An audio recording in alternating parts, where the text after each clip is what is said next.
이어서 국회의장 개원사가 있겠습니다. 개원사 원고는 의석 단말기에서 보실 수 있습니다. 존경하는 국민 여러분, 국회의원 여러분, 조희대 대법원장, 이종석 헌법재판소장, 한독수 국무총리, 노태학 중앙선거관리위원장을 비롯한 내외 귀빈 여러분, 제22대 국회는 오늘 임기 첫 정기국회 시작과 함께 뒤늦은 개원식을 합니다. 국민 여러분께 송구합니다. 개원식은 국회와 국회의원의 존립 근거가 헌법과 국민, 국익에 있다는 것을 되새기고 다짐하는 자리입니다. 이유가 무엇이었든 국민께 드리는 약속이자 국회법상 의무인 국회의원 선서를 이제야 하게 되었습니다. 국회를 대표하는 의장으로서 무거운 책임을 느낍니다. 동시에 오늘의 이 개원식이 22대 국회의 첫 3개월을 돌아보고 자세와 각오를 가다듬는 새로운 계기가 되기를 간곡히 바랍니다. 많은 갈등이 있었습니다. 갈등을 키우는 구조적 요인도 있습니다. 그러나 갈등하고 대립하는 속에서도 할 일을 하는 것이 정치입니다. 그래서 정치를 두고 예술이라고 하지 않습니까? 지금 우리 국회는 정치하는 사람들이 바라볼 곳이 어디인지, 국회가 발 딛고 설 곳이 어디인지 근원적인 성찰을 요구받고 있습니다. 이 무거운 질문에 답해야 할 책임이 우리 모두에게 있습니다. 의장을 포함해 300명 국회의원은 국회라는 단 하나의 이름으로 국민의 평가를 받습니다. 의장부터 거듭 다짐합니다. 항상 국민을 먼저 생각하겠습니다.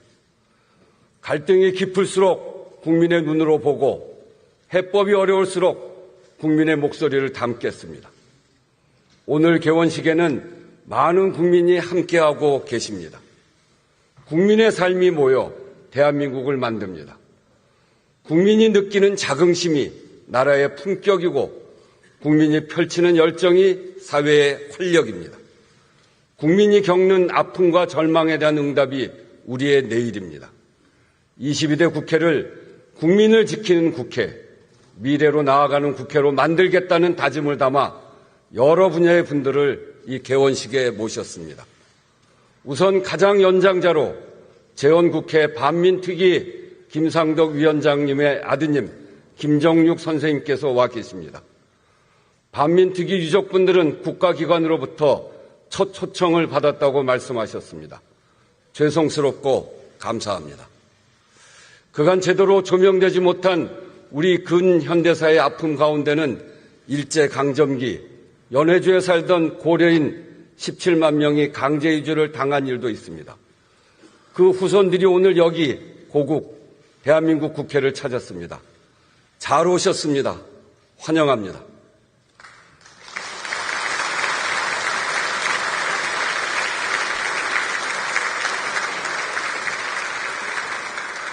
항일 독립운동은 국민 주권을 선언한 우리 헌법의 출발입니다.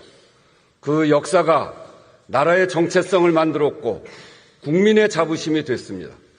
그래서 국회에는 독립운동의 역사와 정신을 지키고 계승할 책무가 있습니다. 오늘 함께해 주신 분들을 모시고 22대 국회는 아픈 역사를 기억하며 미래로 나아갈 것입니다. 최연소 참석자도 소개합니다. 환경기본권 헌법소원을 낸 아기기후소송단 초등학교 6학년 한재아 학생입니다. 한재아 학생이 기후소송에 승소하고 한 말처럼 미래는 지금부터 시작입니다. 한재아 학생.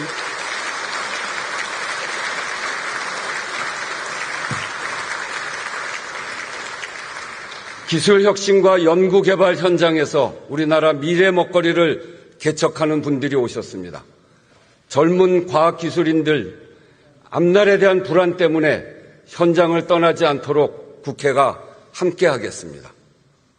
세월호, 이태원 등 사회적 참사와 산재, 전세 사기를 비롯한 사회적 재난의 피해자 가족, 중소기업인, 중소상인 자영업자, 노동자, 장애인 노동자들도 오셨습니다. 반갑습니다.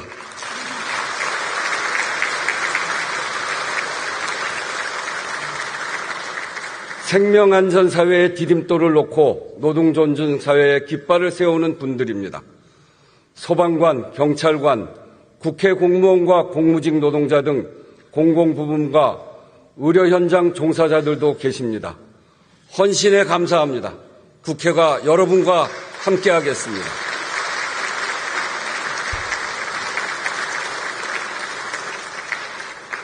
정치가 할 일도 대한민국이 앞으로 나아가는 힘도 국민의 삶에서 나옵니다. 국민의 삶에서 막힌 곳을 열고 새로운 도전과 포부를 북 돋는 것이 국회의 일이라 믿습니다. 오늘 드리는 국회의 위로와 격려, 기업과 미래를 위한 약속이 국회의 확고한 실천으로 자리 잡도록 여러분께서 앞서서 감시하고 꾸짖을 일이 있으면 언제든 꾸짖어 주십시오. 존경하는 국민 여러분, 동료 의원 여러분, 나라 안팎의 상황이 정말 어렵습니다. 가속화되고 있는 미중 패권 경쟁 속에서 우리 경제와 외교의 공간이 줄어들고 있습니다.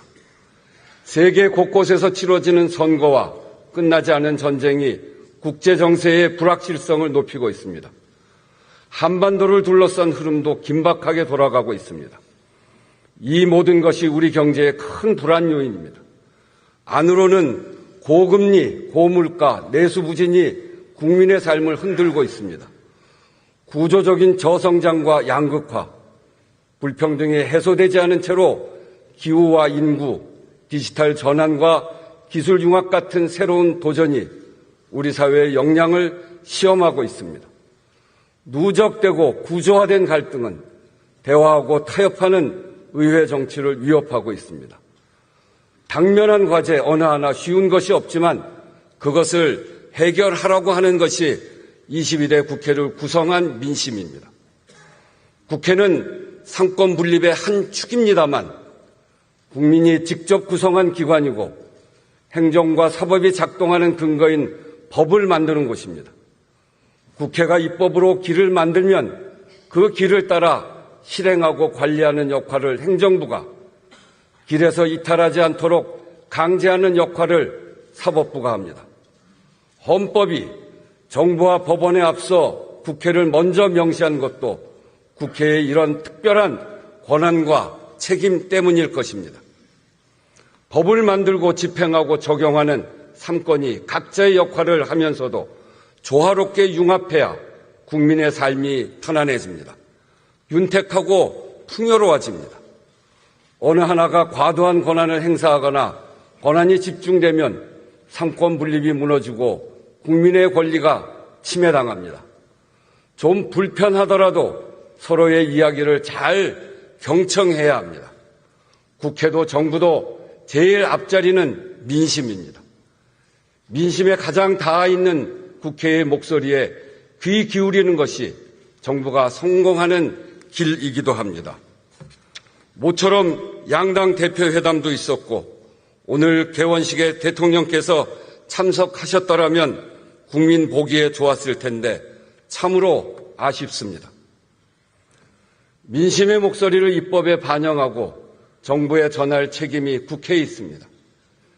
22대 국회의 임무를 정하는 것은 22대 국회를 구성한 민심이고 22대 국회는 그에 따라 입법부로서의 책무를 분명하게 해 나가야 합니다. 특히 전반기 국회의장은 그 책임을 지고 있기 때문에 더욱 강조해서 말씀드립니다.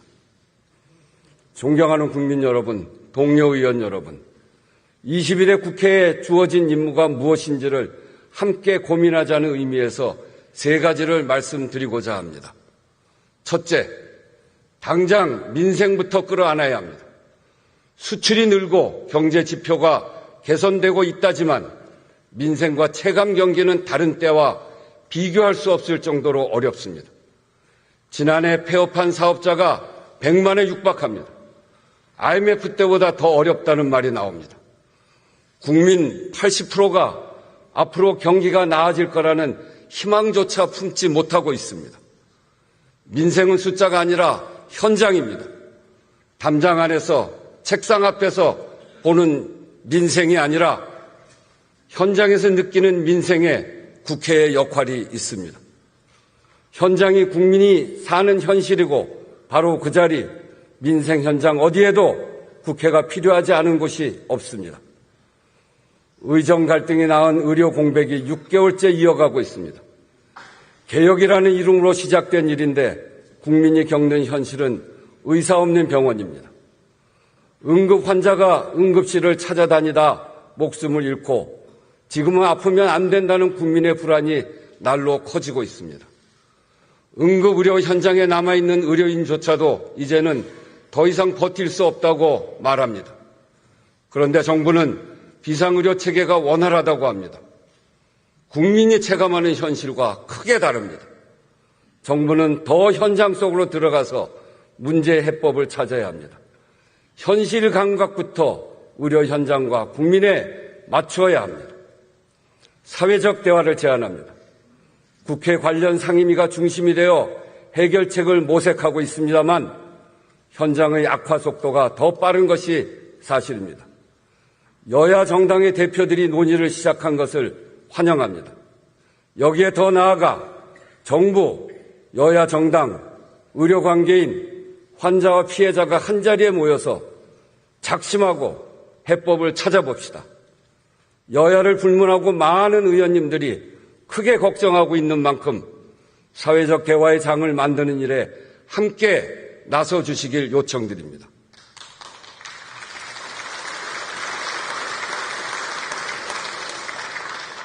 국회는 지난 8월 임시의 마지막 본회의에서 전세 사기 특별법을 비롯한 28개 민생 법안을 여야 합의로 통과시켰습니다.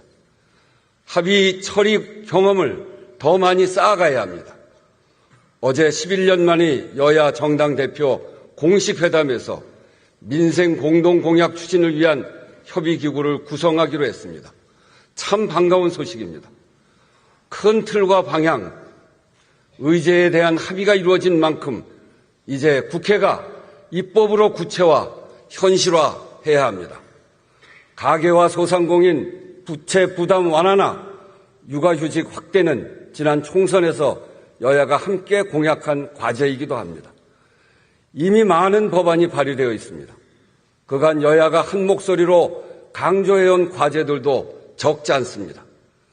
양당 대표가 신속한 추진에 합의한 딥페이크 성범죄 강력 대응, 폭염 등 기후위기 취약계층에 대한 지원, 전기차 화재 대응과 안전대책, 팀원 위맵 대규모 정산 지원 등도 국회의 역할이 시급한 민생 현안들입니다.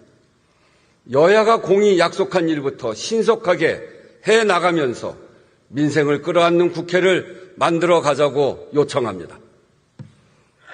근본적으로는 불공정한 경제 구조를 개선하는 일도 병행해야 합니다. 일하는 국민 대다수는 기울어진 운동장에서 경제적 약자 처지에 놓여 있습니다. 중소기업, 자영업자, 가맹점, 대리점, 플랫폼 입점업체, 취약노동자 같은 경제 주체들에게 대등한 교섭권을 부여해야 합니다. 교섭권은 자신들이 겪는 문제를 스스로 해결할 권리이고 힘의 균형을 만들어 불공정 관행을 개선하는 수단입니다. 일하는 국민의 보편적 권리를 지키는 것이 민생을 살리는 길이고 약자들이 무기가 되어야 하는 정치의 근본입니다.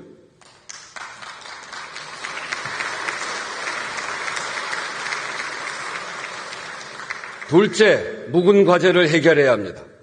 사회적 공감대가 높고 여야 정당 역시 큰 뜻을 같이 하면서도 오랫동안 미해결인 채로 국회에 남아있는 과제들이 있습니다. 개헌과 정치개혁, 연금개혁이 대표적입니다. 필요한 것은 논의의 숙성이 아니라 이제는 정치적 결단입니다. 개헌에 대해서는 여러 기회에 말씀드렸습니다. 현행 헌법을 만들고 무려 37년이 지났습니다. 그간의 변화를 반영하고 앞으로 변화해야 할 길을 만들지 못해 현실은 길을 잃었습니다. 이대로는 안 됩니다. 개헌 논의만 반복하다 또 제자리에 멈추는 일은 끝내야 합니다. 본격적인 대선 국면으로 들어가기 전 22대 국회 전반기 2년을 그냥 보내서는 안 됩니다.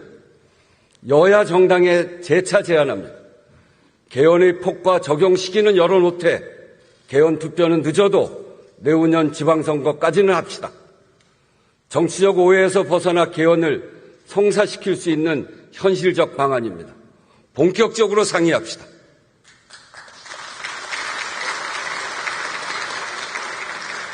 대통령께도 다시 한번 개헌 대화를 제안합니다.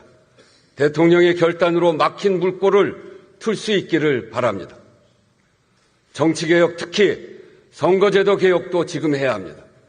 비례성과 대표성, 다양성이 강화되는 선거제도에 누구도 반대하지 않습니다. 득표율이 의석수로 온전히 반영되고 다양한 민의를 포용하는 다원적 정당 체제를 만들어야 합니다. 양극 정치에서 벗어나는 길이기도 합니다. 총선이 가까워질수록 어려워집니다. 그러면 또 선거일에 임박해 선거구를 획정하고 깜깜이 선거를 하게 됩니다. 심각한 국민 참정권 침해입니다. 이번에도 정치개혁이 선언에 그치지 않도록 즉시 논의를 시작합시다.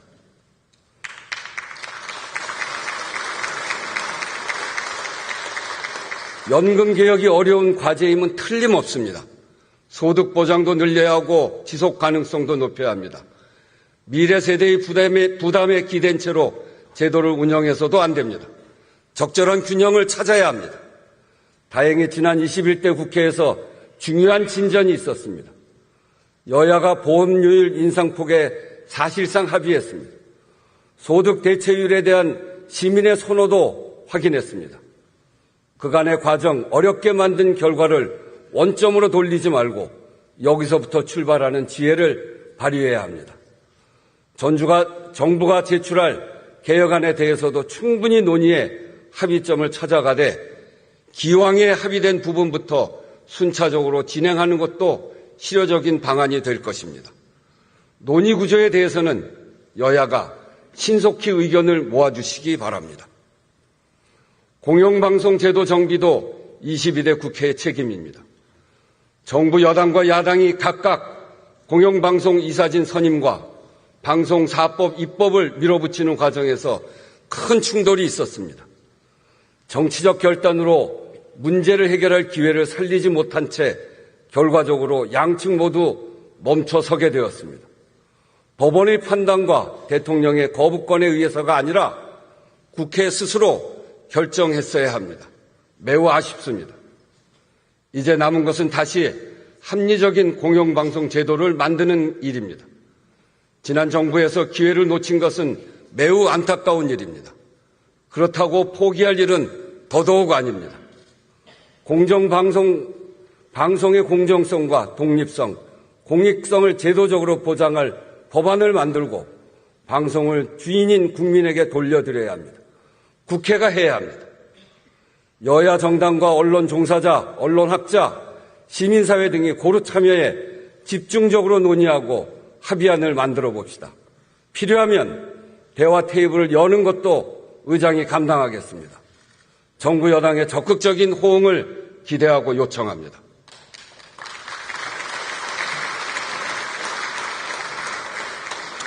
셋째, 미래로 가는 길을 열어야 합니다. 우선 기후위기와 인구위기 대응이 시급합니다. 닥쳐올 문제가 아니라 이미 현실이 됐습니다. 때이르게 찾아와 여름 내 혹독하게 겪은 폭염이 국민의 건강과 생명 그리고 재산과 생업을 앗아갔습니다. 국제사회의 탄소 중립 노력이 아리백, 탄소 국경세로 이어지면서 에너지 전환이 기업의 국제 경쟁력과 생존을 좌우하게 되었습니다. 국내 재생에너지 인프라 부족으로 수출기업 사업장 상당수가 해외로 이전하게 될 것이라는 우려가 커지고 있습니다. 초등학교 폐교 소식이 이제 대도시에도 들립니다. 이대로 가면 50년 후에는 인구가 지금의 절반, 1960년 수준으로 돌아갈 것이라 합니다. 학령, 생산인구 감소와 초고령화, 지방소멸이 국민의 일상을 바꾸고 산업 생태계와 사회의 지속 가능성을 뿌리부터 흔들게 될 것입니다. 시시각각 빨라지는 기후와 인구 위기의 신호, 그것은 일상의 위기이고 민생과 생존의 위기입니다. 산업과 경제의 위기이고 사회 통합의 위기입니다. 더는 주춤할 여유도 눈앞의 편익에 타협할 시간도 없습니다. 기후와 인구 위기에 전면적으로 대응하는 것이 민생을 지키는 일이고 갈등과 격차를 줄여 사회 통합의 수준을 높이는 일입니다. 그 과정에서 또 다른 기회와 산업을 창출하고 새로운 표준을 세우는 미래의 전략이기도 합니다. 먼저 22대 국회를 기후국회로 만듭시다.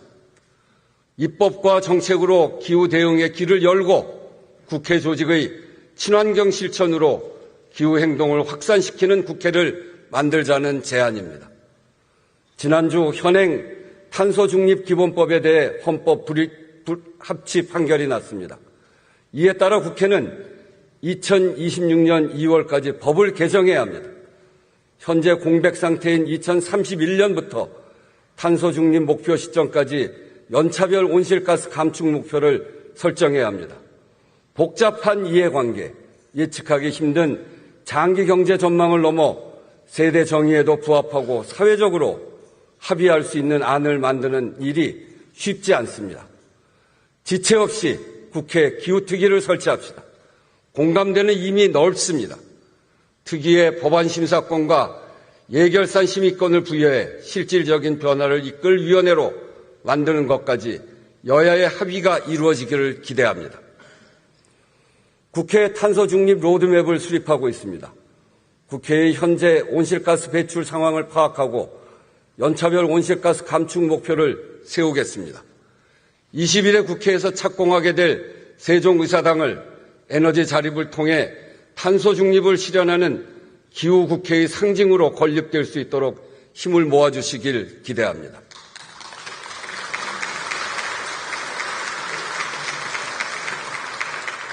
인구 전담 부처 신설에 국회가 능동적으로 나서자고 제안합니다. 저출생에는 다양한 사회경제적 요인이 함께 작용합니다. 출생률 대책만으로는 이미 벌어진 인구 문제에 대응할 수도 없습니다. 종합적이고 전략적인 대응으로 전환해야 한다는 사회적 인식이 높습니다. 국회에 관련 법안도 여러 건 발의됐습니다. 무늬만 전담 부처가 아니라 실질적인 범정부 컨트롤 타워로 만드는 것이 중요합니다. 인구 정책의 수립, 총괄, 조정, 평가 이것이 실효적으로 되게끔 해야 합니다. 전담 부처 신설을 위한 정부 조직법 개정을 서두르고 정부 부처를 소관할 국회위원회 구성도 본격화합시다. 기술이 경제이고 안보인 시대입니다. 인공지능, 반도체, 바이오, 우주 에너지 등 첨단 기술 산업에서 능동적으로 대처하지 못하면 미래로 나아갈 수 없습니다. 과감하고 안정적으로 예산을 투입해 R&D에 활력을 불어넣고 현장에 기반한 규제혁신입법으로 날개를 달아주어야 합니다. 과학기술인과 혁신 창업가들이 신명나게 일하고 공정하게 보장받는 경제 생태계를 만드는데 국회가 입법과 예산으로 힘을 실어야 합니다. 예산은 R&D라는 용광로의 연료입니다. 한번 불이 꺼지면 다시 온도를 올리는데 시간이 걸립니다. 지난해 R&D 예산이 대폭 줄었다가 늘어나는 과정에서 비효율은 없는지, 과학기술과 미래산업을 제대로 뒷받침할 수 있는지 꼼꼼히 살펴야 하겠습니다. 인공지능은 사회 전반의 변화를 이끄는 바탕이자 미래 국가 경쟁력을 결정짓는 중요한 요소입니다. 여러 분야가 관련된 만큼 복합적이고 유기적인 대응이 필수적입니다. 여야의 공감대가 확인되어 있습니다. 서두릅시다. 지능과 규제를 조화롭게 다루며 미래를 개척합시다. 기후, 인구, 인공지능 모두 우리의 대응 여하에 따라 미래가 달라집니다. 갈등 요소도 적지 않습니다. 국회와 정부가 협력하고 사회적 합의까지 만들어가야 성과를 낼 수 있습니다. 정당을 초월해 사회적 대화로 힘을 모읍시다.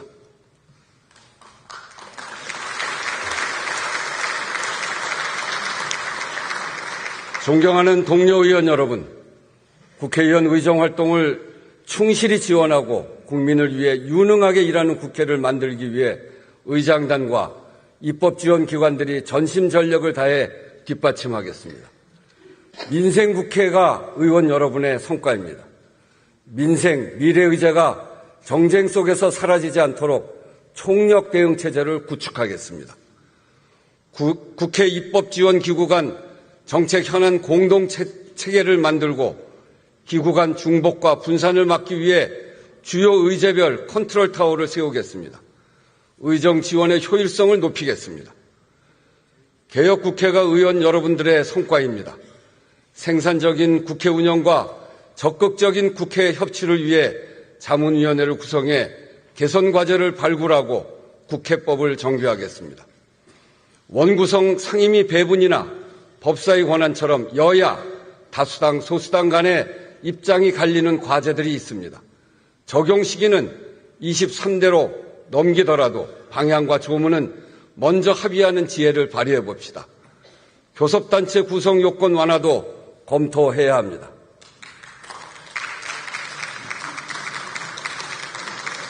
의정기록원을 설립해 국회의 의정활동 기록을 체계적으로 관리하고 활용도를 높이겠습니다.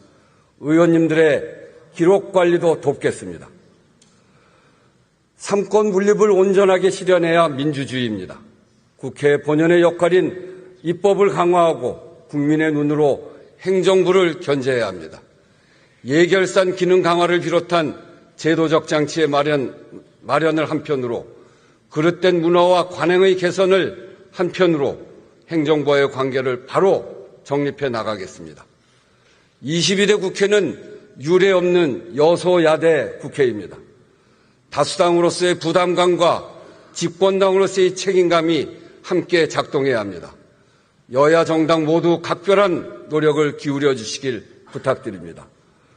정부에게도 책임 있는 자세, 진전된 자세를 보여달라고 요청합니다. 거듭 강조합니다. 국회를 존중하지 않고 국정 운영에 성과를 낼 수 없습니다.